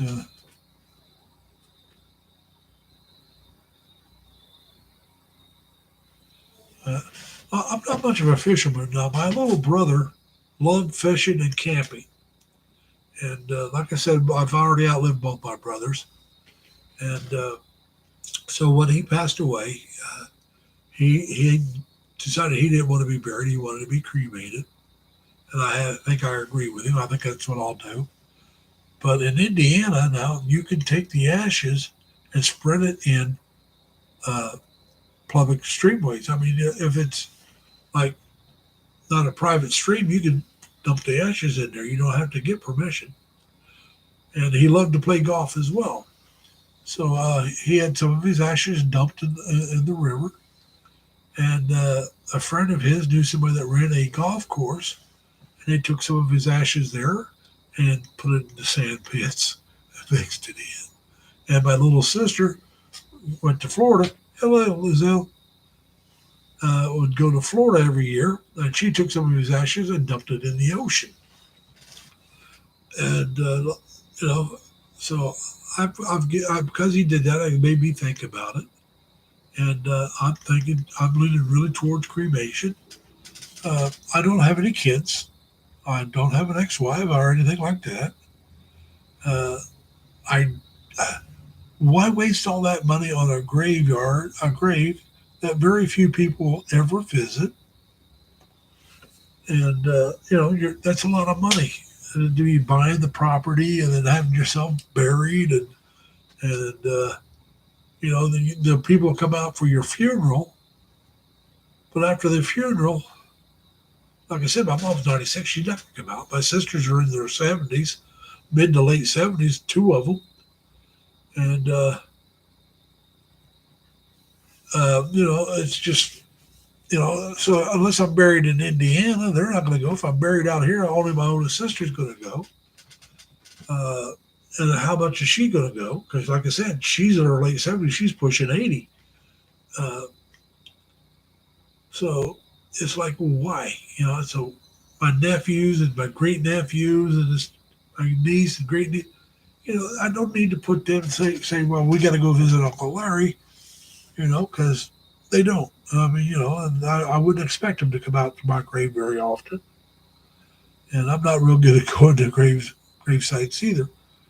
So that's why I said I think I'd rather just have myself cremated, take that money, and let's have a memorial service, and whatever's left over, give it to my nieces and nephews, and or throw a party. I mean, I don't care which. I'm going to be dead. I'm not going to care, you know. But like I said, I would really prefer. And another thing I thought about is having my ashes dumped at sea or in my body. Have a burial at sea. But I just don't know what it would cost. How I would have to go about getting it done. By being a former Navy, I think I could probably have it done. But what's it going to cost me? I think cremation. Like I said, I really don't want to spend a lot of money on my funeral. I mean, to me, that makes sense. But now, Bobby, I'm missing part of it. I just saw that you said you'd never go back. I never go back. Never go back to what? So I had to miss something there.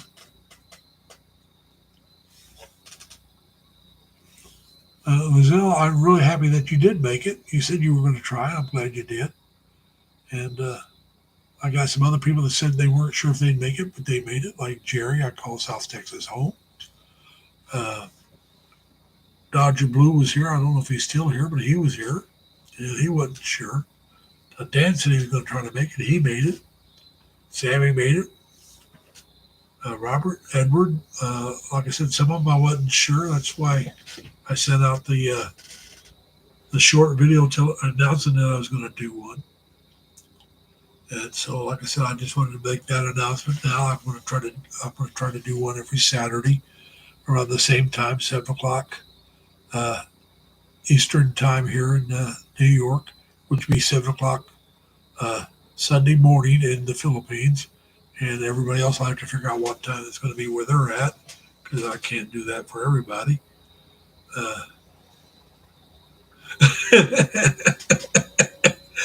Dan, there's only one way for me to get an ex-wife. I have to get a wife. And if I got a wife, I'd rather keep her and not get an ex. At my age, why do I want? If I'm going to get a wife, why get an ex one? Just get one and keep her, you know. And yeah, that's what I'm saying, Bobby. Uh, most of my family's in Indiana. All right, I got a real good friend. Her and her family live here in Albany area, and no, Lizelle, I do not need an ex-wife. You got to have a wife first. And if I get married, I'd rather stay married. Why get ex? Why get married just to get divorced? That's kind of silly. Or you get someone else's. There you go, Gary. Get someone else's ex, and make her yours. I have no problem with that.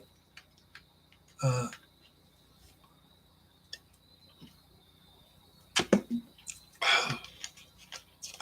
go get a Filipina or a Thai gal and stay there. Now, I'm going to tell you the truth. If I had my druthers, it would be probably a Filipina. Uh, I've dated Filipinas before. They're good people, and the Filipinos. I worked in supply as in my rate when I was a ship serviceman. My division was made up of about 1/3 Filipino, 1/3 white, and 1/3 black. Now, so there was also some Hispanics, but the one Hispanic guy I knew, he was part Hispanic and part Filipino. So we counted him. I'd have to count him with the Filipinos. But like I said, we were pretty well evenly split division, and everybody got along. I mean, yeah, there was differences, but as far as getting along, we all got along. We worked together. We did our jobs. So we even go out drinking together. Some of us. I ran around with a couple of the black guys. Ran around with a couple of the Filipinos. Uh, you know, uh, you learn. That was one of the things I have to give the service credit for. If you really pay attention, if you really get to know the people you work with, you learn that there's really not that much of a difference. We all want to make something better of ourselves, whether it's get the GI Bill, go to college, do a career, and set yourself up for later in life, or whatever it was. I knew some Filipinos that were career, and that's what they wanted. They wanted to do their career, retire, and they could go back home if they wanted, and never have to work again, unless they wanted to. I mean, y'all know how much more money ours is worth than the Filipinos. So they could, go home and live pretty good. They buy their house, have it built, all that. Now, there was a couple Filipinos I knew that joined the Navy, and they wanted to get their citizenship. And this is an easier way to get it by serving. Hey, Bernardo, look, welcome to the channel. And yes, I hope I pronounced your name right, Bernardo. I just noticed it. And but like I said, uh, we all tried to help each other. I mean, it just made sense. I mean, we were in the same division. We worked together. We slept together. Now we didn't always all party together. We partied with certain people, uh, but the ones that are close to you, you got along with them, and you went out with them. I'd went out with Eddie Jones, a black guy. We went out a couple times to have a drink. Jimmy Cruz, uh, he was a nice guy. We, you know, you hung out some. I mean, like, you got to be honest. You hung out with other people too, but you you had to treat and respect each other to get the job done, and that's what it taught you. Look, they want basically what you want. They want respect. They want money. They want a good life, and that's whether they were black, white, or brown, or pink, and with purple polka dots. It didn't matter. That's what you discovered if you let yourself discover it. There's some people that were so close-minded they would. I knew some guys from my hometown. That one guy that went in, uh, he ended up being in the Klan. And you guys that are from the states know what I mean. It's a racial hate group for those that don't know. It's a white racial hate group. I mean, they're white and they hate other races. And they did 4 years or more in the Navy, and they end up that way. I mean, it's like, so they had to go in that way, if you ask me, and did not evolve. They evolved, if you ask me. And like I said, that's just such a shame. Like I said, I enjoyed so much of it. Yeah, like I said, I didn't enjoy the LST out at sea, but everything. I enjoyed the people I worked with. But then again, I've always been in the service related field. When I was in high school, I worked in a restaurant. I worked in gas stations after I got out. Uh, I just enjoy working with people and interacting. I can't help myself. That's just the way I am. But Bobby, you said your wife works in the ER for 12 hours and still comes home and wants to. Yeah, yeah. The Asian women, and I'm saying Asian because I got a friend that she's Chinese, and I won't say she's as busy as that, but let's be honest about it, they're more dedicated to the marriage than a lot of Western women. A lot of people in the West, when they get married, they think, if it doesn't work out, we'll get divorced.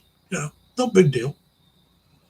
Whereas, most of the Asian women, and we'll say politicians as well, uh, when they get married, they want to make sure they can work. Let's work at it. You know, let's try to get these issues resolved, and they're not quite so quick to want a divorce. Where I think a lot of Western women, they, you know, I'm not excited anymore. And some guys are the same way. The excitement in the marriage is gone, so let's get a divorce, go find somebody else, and see if we can get that excitement back. Everything's got to be new, everything's got to be exciting, and that's not the way life is. I mean, there's going to be times that you're going to have arguments with each other or disagreements. Hopefully, there are no real big arguments, but you're going to have disagreements. And one of the reasons why I never got married when I was younger was I knew me. I mean, unless I really found the right woman, there were uh, in a couple of months or so, I'm going to be looking somewhere else. And so I try to stay away from the women that I would want to settle down with. Uh, and as I got older, like I said, when I was one of the bad guys, it was easy picking up women and having fun. But the better I got, the harder it was. I mean, when I started becoming a nice guy, I was this safe person. They'd break up with somebody like I used to be, and they'd go out with me for a while until they felt good about themselves. And then guess what? They'd go back out with somebody like I used to be. uh, but that's, that's because that's a lot to do with me because that's kind of women I was attracted to. I just never. That's one of the reasons though I never got married. I was just attracted to the wrong kind of girl, and so if if it's not good for you, you don't do it. And I, I'll tell you, Edward, Prophet's Girls, from what I understand, is usually the safer bet. But if you get the right city girl who's raised right with strong family values, the same thing here. If you meet the right Western woman who has good family values and the conservative, I hate to say that, I really don't like bringing up politics, but as far as relationships go, she's conservative. She can be liberal about everything else, but she has to be conservative on what a relationship should be. And if she's that way, you can find a good woman anywhere. And hey, Bobby, that was a gift from one of my neighbors back up in Leroy. And my storage room, I don't have a place to really put it without tearing it up. And so I got to get another end table or something I'm going to put in my bedroom, and I'll put that somewhere else. I even got I probably should put it where I got this candle holder. Now you can use it as a plant holder. It was two angels with their wings going back, crossing each other. Uh, and I use it as a candle holder. I got a great big vanilla camera with a candle with a uh, big chimney for it. My sister, my oldest sister, that lives up uh, right outside of Batavia, she made that for me for 1 year for Christmas. So I still got it. And like I said, that Christmas tree and that nutcracker, that was given to me by a girl up in Leroy. Uh, One of my apartment apartment complex, or actually it was just a apartment house. She lived in one of the bottom apartments, the first floor apartments. I lived up on the second floor, and she got me those couple different Christmases. And so I just I have it set now. I mean, I don't have a place to really store it. So yeah, my Christmas tree is up all year round, and maybe this Christmas I'll put it in my living room somewhere. And but I don't need a Christmas tree just me. Like I said, my friend and her family. If anything for Christmas, if I could do anything, it would be go over there. It wouldn't be here at my place. And her daughter, oh God, she makes me feel old. Her daughter's going to be 15 this month. Man, I've known her. Well, see, I've known her mom for well over 30 years. And we've been friends for well over 30 years. So, like I said, I've known her daughter her whole life. Well, I was living up in Leroy at the time. And so I didn't come down until she was like 100 days old. My friend's Chinese, from China. And at they believe life starts at conception. And so after they're born, after their 100 days, they have their 1 year birthday party. So that's when I actually met her daughter, was on her 100th birthday party. And I've known her ever since. And as the a lot of you guys could attest that in the Asian culture, I know it, especially in the Chinese culture, the best friends of the parents are called aunt and uncle. So she's called me Uncle Larry my entire life, or her entire life. And yeah, I'm going to tell you something, Bobby. I'm 69. I'm old enough to have kids older than that. um, I'm old enough to have kids 50 years old. All right. I'm old enough to have kids in their 30s, our grandkids in their 30s. So, yeah, I don't have any kids, and I kind of regret that. But hello, Divina, how you doing?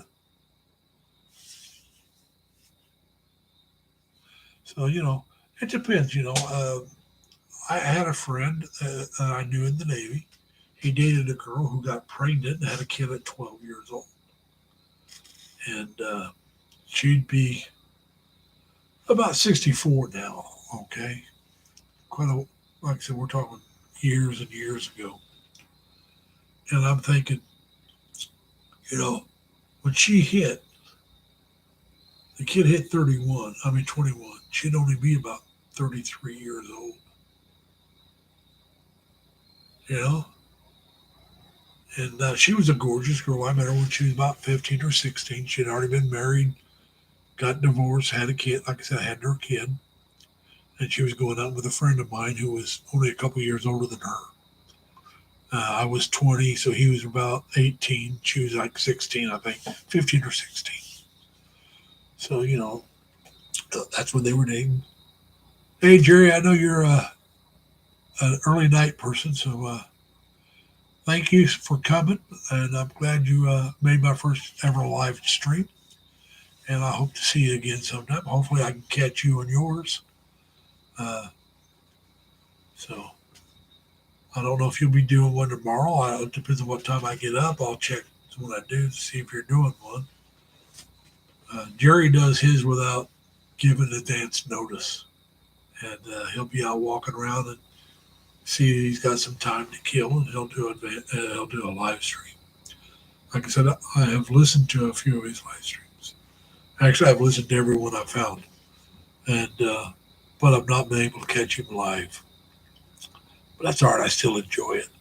Uh, he's one of the guys I've known for years. I knew him before Dan or any of them. I've known Jerry a long time, known Dan a long time, so I'm going to support them as much as I possibly can. Ed, I've known for a while. Like I said, Dan, Ed, Jerry, Pennsylvania Trucker, uh, all of them I met through Chris and Zabu. And so it was always a blast. And so, it's been a fun. Now, Dan, for you that don't know this, but Dan will be doing his live stream on Friday at New York time. It'll be 7 o'clock in the evening on Fridays. Now, that makes it 7 o'clock in the morning on Saturday for Dan. So, all those of you who have not checked out Dan's uh, live streams or his channels, go ahead and check him out. He's pretty good. I started following Dan when I found him on Chris's chat.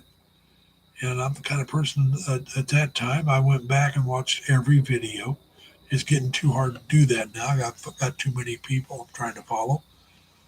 So I try to go back and catch a few, at least. I try to go back about 2 weeks to a month and watch everyone after that. Usually it's a month or more. Uh, I try to catch the live streams. I can't always do it. A lot of times the people are live streaming when I'm at work. Some of those I'll still watch, but I have to just be in the background because I'm at work.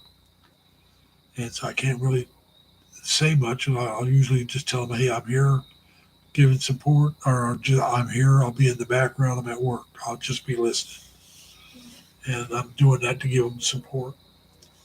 And so, anyway, folks, it's going, man, it says I've been up here for, I'm trying to, 1 hour, 54 minutes, going on 55 minutes.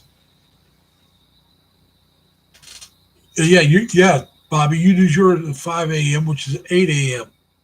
And you do yours on Friday morning. So it's 5 a.m. West Coast time, which is 8 a.m. at my time. So sometimes I'm at Peaky Gray's or somebody else's. I try to do on Friday if I can, if I'm not don't get too busy.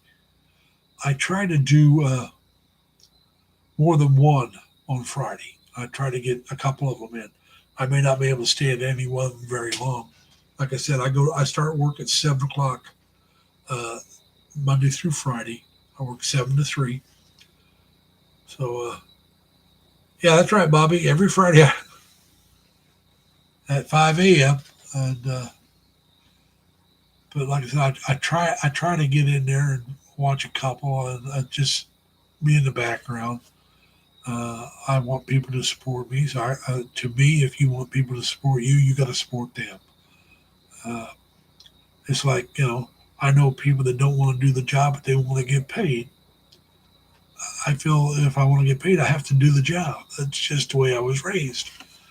And like I said, I read that once post that one guy left me about knowledge and all that, and I agree with him. When you do something, you shouldn't do it to become rich, or famous. You should do it because you enjoy it. And that's not exactly what he said, but that's what he's basically saying. You need to do it for the knowledge and the experience and that kind of stuff. And like I said, I told him, I said, I agree. I'm not doing this to make money. I'm not doing this to become well known. If my channel ever gets monetized, I don't care if it didn't ever get monetized. I'm doing it for myself because it gives me something to do. It lets me talk to people with various backgrounds, which I love. I went to college. I don't know if you people know that or not. I have a college education. I wasted it, but I got one. And the thing I liked the best about the college was all the different people had studied. I studied criminology, and I had Arabs. I had people from African countries. I got to know. We interacted, and I loved it. I mean, it would you got to know different people, different backgrounds. Uh, I ran around with a guy that was from Saudi Arabia. We ran around quite a bit. I ran around with another guy from Pakistan. Now, the guy from Saudi, I'm not going to give out names, but he did drink. He was Muslim. He wasn't supposed to, but he drank. I think a lot of them do that when they're in the States because they're not at home and they don't have that peer pressure to stay sober. Now, my buddy from Pakistan, he didn't drink, but he'd go to the bars. He was like my brother. He'd go with you. He'd be the designated driver. He'd drive you home if you got too drunk, and he was a lot of fun. Uh, so I didn't have to worry about it. This one bar I went to. Now, this one bar I went to was oh man, it was crazy. They had people from their early 20s to their 50s, maybe even older. I was in my 40s, but it was a lot of college and local people both that went there, and there was a lot of straight, a lot of gays, and but it was a great bar. Everybody got along, and then this idiot hired this one waitress, which she was good, but it was her brother that caused all the trouble. And he was always getting in trouble, and people just quit going in there because of him. And if he'd have just thrown him out and told her, hey, look, your brother's gone. If you don't like it, you can go with him. But he's costing me money. And he didn't do that. And he ended up losing the business. And like I said, he went in there on weekends, and like Wednesday through Saturday, because it was closed on Sunday. Monday and Tuesday was usually dead. Wednesday could be either way, but Thursday, Friday, Saturday was hammered. I mean, he was just full of people. And this kid started getting in fights and causing trouble, and people quit going in. And he never kicked the guy out. I mean, I'm sorry if I have a business and I know one guy's costing me money, he's gone. You know. I agree with you, Edward. Don't drink and drive. You might spill that drink. Let somebody else drive. Like I said, I quit drinking and driving many years ago. I used to drink and drive, but it cost me some money. I got busted. I got it reduced, but I didn't have to do any jail time. But my insurance went up, and the fine for everything and the cost. It cost me a very pretty penny. Like I said, it was as a infraction. It wasn't even a misdemeanor or a, a felony. It was just an infraction, which doesn't really hurt too bad. I mean, it hurts, but it's not a misdemeanor or a felony would put your ass in jail. Infraction, you don't go to jail. But it still cost me with, you look at the fines, you look at the insurance cost, you look at the court cost. I had to go to school for because drinking and driving. It cost me almost $2,000, and so we're not even talking with a lawyer. We're talking without. It was almost $2,000 because my insurance doubled for 5 years. Then you had to pay for that schooling. Then you had to go. Ah, New York is great. You got to go see a psychiatrist. So he's got to sign off that you're not really trouble. And if he doesn't, guess what? You got to pay for all that. You got to go see him and pay him. Uh, I was lucky enough that they told me, "No, you don't need to come back and see us." I went through the VA, and uh, so. But if I'd have done that, a psychiatrist back then would at least spend $100 an hour. And who knows how many times you'd have to go see him, you know? So, yeah, that's when I decided, and I made myself a promise, and I've kept it. And it's been well over 20 years, been pushing 30, and it's pushing 25. But I made myself a promise I would never, ever drink and drive again. And I haven't. It's very simple. If I have a drink, I'm not driving. I'm cars parked. I'm getting a hotel room, or I'm staying. You know, and that's why I don't drive to bars. You know, if I'm going to go drink, I'm going to go to a friend's house. I'm going to drink at home, and they come over here, or I'm going to go to a hotel. And that's what the last time I had my car with me and was drinking, I got a hotel room. It was a bar in a hotel, and it was my birthday, and everybody was wanting to buy me a drink, and now, sir, I'm not sure how to pronounce your name. Is Al said Amon Asal Dama? I'm not sure, sir. I'm hoping I'm not doing too bad with it, but welcome, and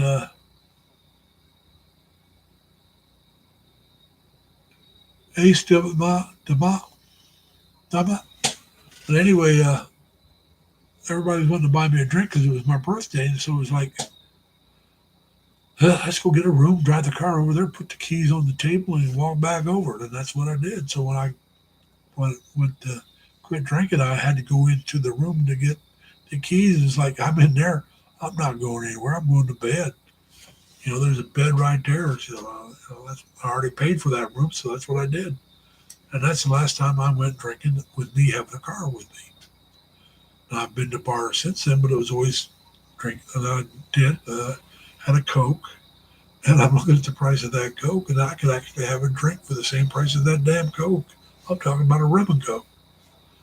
And so I just thought, I'm not even going to go to the bar anymore unless I can walk to it or somebody else is driving. And like I said, we're looking at well over 23 or 24 years, and it's not going to happen ever again. That's it. I mean, I might be stubborn, I might be a little dumb, but the fact is, you hit me hard enough in the wallet, I'm going to learn. I mean, I don't like losing money for no reason that I can avoid, and that was something I can avoid, and so I avoided. You got that right, Edward. $20 is a lot cheaper. I mean, let's be honest about it. I could take at that time I lived. Oh, it probably would have cost me close to $30 to go home by a cab, but that's still a whole lot cheaper than what it cost me. The hotel room would have cost me about 30 or $40, and that's a whole lot cheaper than what it cost me. That's why I said the last time I was there drinking, it was on my birthdays, and everybody was from work, a lot of people from work, a whole lot of them showed up. It was a Friday, so they showed up on Fridays at this place to go drinking. It's just maybe a half mile from where we were, and I walked in. The guy was already in there and wanted to buy me a drink because he knew it was my birthday. And it's like, not going to ever drink and drive again, so I'm going to pay for the hotel room. And it was, like I said, this is 20-some years ago, so it was still, at that time, because you're talking New York, Rochester area, it was still about $30 to $40 for the night. That's not your high class places. That's some of the lower ones. I mean, it's not a 1 star or 2 star. It's like a 3 star, 4 star, about a 3 star. They're still about $40 for the night, but that's a whole lot cheaper than getting busted and paying all those fines. And I probably would have been better off if everybody else would have paid for my hotel room and let me buy my own drinks. But I don't know. It might have been about the same. Might have been push. But anyway, that was something to do.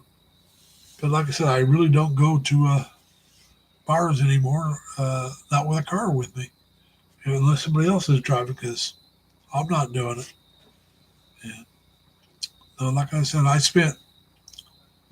that was the same year I went to China, and I spent almost as much money as I went to China and spent 3 weeks in China. Count my airfare, my hotel room, and my spending money as I did for that one night of stupidity. Like I said, you hit me hard enough in the pocketbook, I learned. I might be stubborn. I might be a little nutty at times, but I I don't like throwing money away unless I'm having a good time. And throwing money away that way is not a good time. So anyway, we're having a good time now, and dang, it's been over 2 hours. But all right, folks, I don't know what time it is there in Oz. Now, Ace Dama, what time is it there in Australia?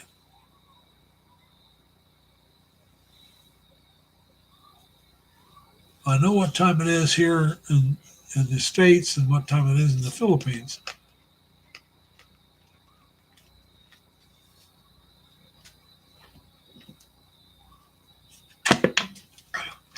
Okay, then you're about the same. You're the same time as the Philippines, then, because the Philippines would be about 9:06 right now, the Sunday morning. Okay, I thought you guys were a little farther. I thought you guys were behind them, not the same time. That's cool. Yeah. Now, see, you guys are getting ready to go into your summer, or we're getting ready to go into our winter. You're coming in your spring right now. We're in our fall. And like I said, I always wanted to go down there, but I never did make it.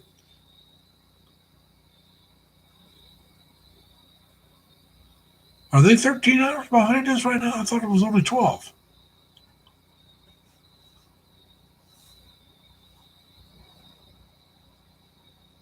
They're talking about, Ace, I'll tell you, they're talking about getting rid of the daylight savings times here, but that's going to be next year. They're going to get rid of it next year. They were talking about doing it this year, and all these travel places like the airlines and I think the buses and trains and all that said, oh no, we need more time for the schedules, and get the schedules worked out. I don't know why they need more time to do that, but that's what they claim. So they're going to do it next year instead of this year. And I can't wait till we go back to not doing changing our clocks. I lived in Indiana back when they didn't change their clocks. There was, I believe, Arizona and Indiana was about the only two states that didn't change their clocks. Now, after I moved out to New York, been a few years back, Indiana voted to start putting their clocks back like everybody else. And my part of Indiana hated it because they went with Eastern. And my part of Indiana wanted to go Central with Illinois because we're from my hometown to Illinois is 7 miles. And so they did not want to change their clocks to Eastern, but they had to go Eastern. But so the rest of Australia has daylight, but you guys don't. Okay, Western Australia doesn't. Yeah, California changes. They're always 3 hours behind New York. Uh, if I remember right, it's 3 hours. It may be four, but I think it's three. I tell you, Bobby, when I was first went out in San Diego, I always forgot about the time change, and I'd call my mom and dad when I was drunk around midnight California time, which would be like 2, 3 o'clock in the morning in Indiana. My dad says, "You got to quit getting drunk and calling us. You forget what time it is." And my mom or dad didn't drink. My dad used to before he ever met my mom, but he quit drinking before he met my mom. So I never known him to have a drink. But from what I hear, he used to be a pretty good drinker. But well,